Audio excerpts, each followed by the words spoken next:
Hi everyone. Today I want to talk about selfies and portraits and what they might mean to all of us human beings. So, selfies, as we all know, are the pictures of ourselves that many times we place mostly on the social networks. We have selfies about ourselves in many situations. Eventually, we have selfies about just our face, sometimes about our body along with the face. But usually we like others to appreciate our selfies, our images, in a way, because if they don't, we might be in danger, because if they don't like us, they might move against us. But let's go a little bit beyond this. Why selfies? What do they represent to some extent? Well, we all know that across times, artists made self-portraits and they made portraits of other people, trying to reflect in such portraits a lot of their nature, who they are. Although some portraits might also be connected with politics.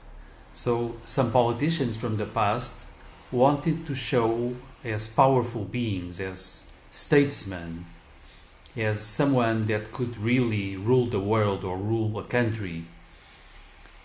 And modernly, of course, we also have many politicians who are not really concerned about the truth in their portraits. They are concerned about the impact, the social image they produce on people, so that they will gather votes or just the love from the people eventually. But lots of this is connected with the way we human beings search for ourselves, and eventually also to the roots of our development since we are born. We all know that children usually, when they start talking about themselves in the first person, no longer in the third person, they are accepting themselves, they are noticing that they are people, they are individuals. In a way, they are different from others. And then they stop talking about themselves as this boy or this girl. They say I am this, I like this, I don't like something else, I love you, I don't love you, and so on. But they say I. They self-acknowledge. We also know that animals, when they don't recognize themselves in mirrors and looking glasses, they might be showing that perhaps they are not really self-aware. And on the opposite side, when we see a monkey that looks in a mirror and combs itself, probably he is becoming self-aware, at least to some extent. Well, when we are very young human beings in development, it's precious for us when other people show that they notice who we are, they notice that we are there, they give us presence before them, and with this they help us becoming self-aware, but also appreciating who we are as a reflection of their appreciation. When this doesn't happen, we are in trouble. Our development and our self-esteem can really be disturbed because other people are not appreciating us.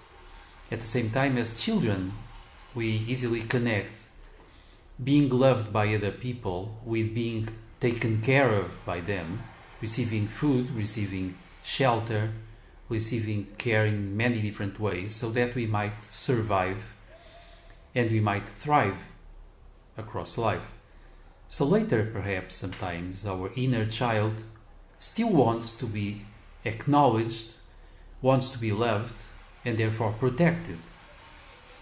Well, this is just normal, and selfies to me are connected with this kind of general context. We want others to show that they appreciate us and they notice us, they know about us, and they like us, because that is important. But also, developmentally speaking, hardly can a human being become fully human without socializing, without interaction with other human beings, and without doing that in a healthy way. So, in a way, we need the mirror of society and with other people to know about who we are, to know about ourselves, and to thrive and to evolve. But then, sometimes we become attached to our outer image before other people, perhaps too much attached to it. So, we can become angry or sad or anxious when we feel they dislike our selfie. And there is a paradox here, because many times going too much for an attachment towards our outer image, to the way other people see us and look at us, can stop us from deep self-knowledge that in a way might go in the opposite direction. It's towards our inner side. One of my favorite sentences from artists, from poets, comes from Yeats when he said in another bigger poem, "I'm looking for the face I had before the world was made." To me, this indeed represents that we are looking for our deeper self. We are looking for perhaps something perennial inside of us, something that perhaps has been here for a long time now, millennia, even more than that. Some human beings are indeed looking for their immortal soul. They are trying to find the deepest possible root for who they are within themselves. And then the movement is about going inside.